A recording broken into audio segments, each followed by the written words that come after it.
Alright people, Jack Session coming at you.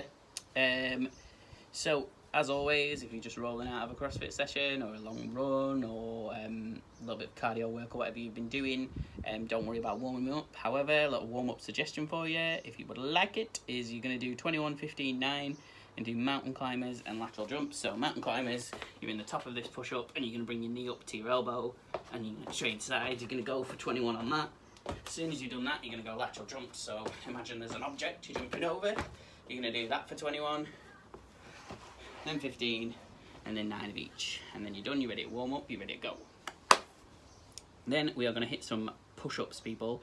But these are slightly different to what we would normally do in a push-up. So we're going to go one hand elevated push-ups. So it gives us a little bit of extra range of motion, but only on one side. These are kind of funky, but stick with them and they'll feel all right in the end. So what we're going to do is, if you've got a dumbbell or a kettlebell or something like that, you're going to put one hand on that and your other hand on the floor, and you're going to do your push-ups that way. So I've got a dumbbell, stick it on the floor, other hand goes on the floor, and then your chest coming all the way through to the floor and pushing back up from there. So what you're going to do is going to do 10, 8, 6, 4 and 2. And you're going to go 10 on one side, 10 on the other side, and then 8 and 8, 6 and 6, 4 and 4, 2 and 2. And what I want you to do is take your rest between sets. So do 10 on one side, roll your dumbbell over or get your kettlebell over, do 10 on the other. Then that's where I want you to take your rest, shake it out a little bit, and then you're going to go for your 8, and then you're going to go for your 6, and your 4, and your 2. You'll find your rest will probably get less. The less reps you're going to do, that's absolutely fine. That's kind of what we're going for. We're going for like a full-on burnout.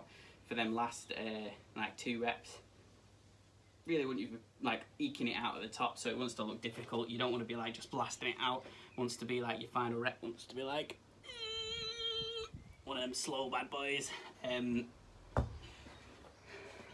you want to be that on both sides. If you are someone who finds push-ups super easy, like you can do a million in a go, or you've been practicing them a lot in lockdown and you're smashing them out, add in the other numbers. So you're going to do 10 down to 1. So 10, 9, blah, blah, blah, blah, all the way down to 1. Add in some extra reps, and that should get you fired up. Again, similar thing. Take the rest that you kind of need to get the sets done and broken, but don't take loads of rest. You don't want to be taking like 3 minutes. In terms of hypertrophy, like the amount of rest you take in shouldn't be really more than a minute and a half, something like that. And then you want to hit it again. We want to be fatiguing them muscles by the end of it. Like I say, we want to be struggling.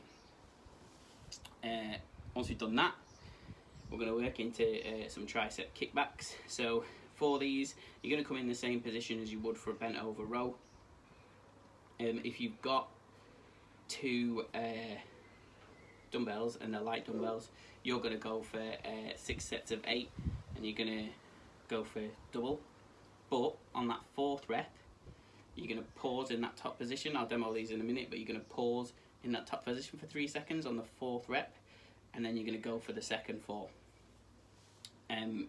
However, if you've only got one bit of kit, you've only got one dumbbell or kettlebell or something like that, you're going to go alternating sides, but you're still going to go for the 6 sets of 8. So what you're going to do is you're going to count all 16 reps as one set. So you're going to do 8 on one, 8 on the other.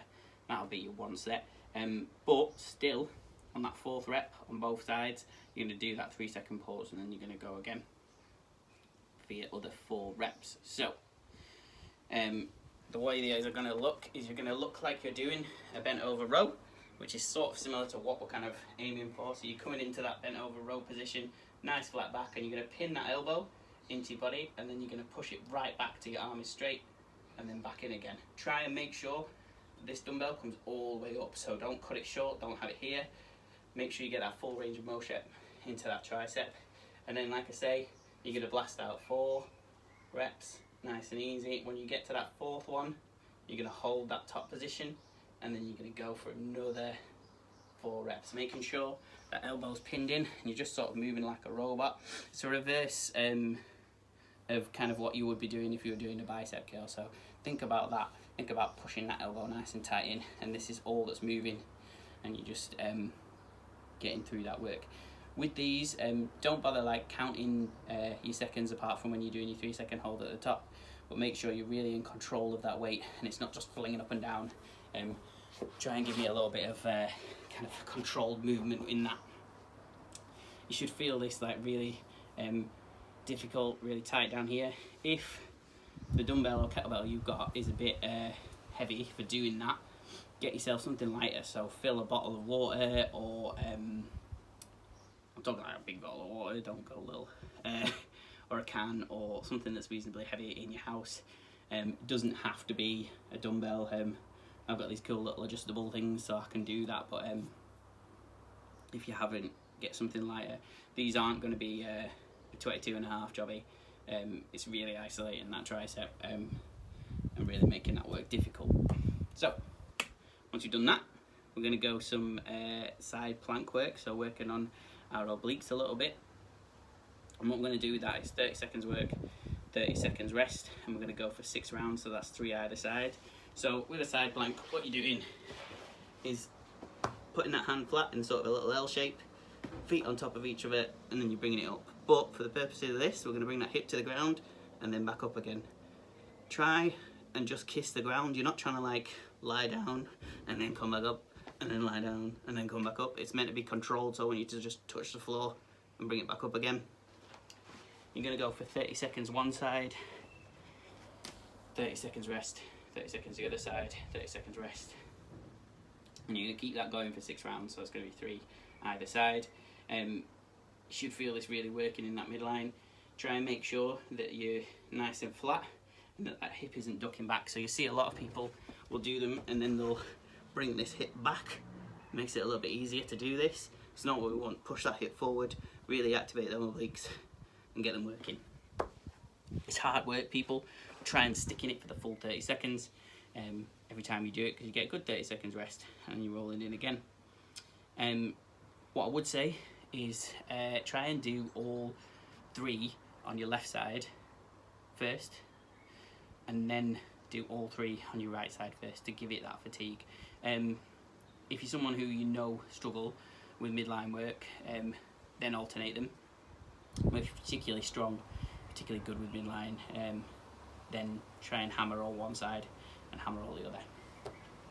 And that is your jack session, people. Any questions, just ask, but if not, enjoy.